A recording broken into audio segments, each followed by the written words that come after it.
আজি আমি মনোনয়ন পত্ৰ দাখিল কৰিবলৈ আহিছোঁ ভাৰতীয় জাতীয় কংগ্ৰেছৰ তৰফৰ পৰা। সঁচাকৈ খুব আনন্দ হৈছে। আপোনালোকে জানে যে আমাৰ ভাৰতীয় জাতীয় কংগ্ৰেছৰ হৈছে আন কেইবাটাও দলৰ মিত্ৰতা হৈছে।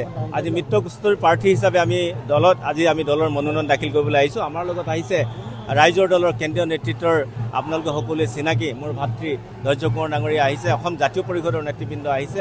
সঁচাকৈ খুব আনন্দ লাগিছে আৰু ৰাইজৰ যি স্বতঃস্ফূৰ্ত সঁহাৰি, এই সঁহাৰিয়ে আমাক আশ্বস্ত আৰু আস্থা আৰু বিশ্বাসেৰে আমাক এটা কথা কৈছে যে আমি এই নিৰ্বাচনত জয়যুক্ত হ'ম আৰু ৰাইজে বিচৰাৰ দৰে এটা ফলাফল আমি লাভ কৰিম। আপুনি যে এই মানুহখিনি যে দেখিছে, এই মানুহখিনি কোনোবা আচলতে আঁচনি দিম বুলি ইয়ালৈ মাতি অনা মানুহ নহয়।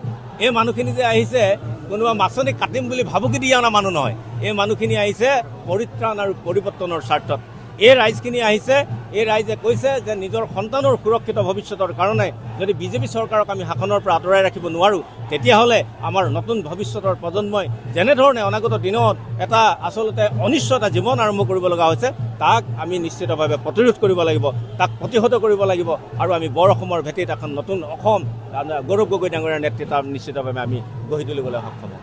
স্বাভাৱিকতে চাওক, চৰকাৰী পক্ষ তাতে এজন চৰকাৰী MLA যুঁজৰ প্ৰত্যাহ্বান কিছু থাকিব, আমি এই কথা অস্বীকাৰ নকৰোঁ।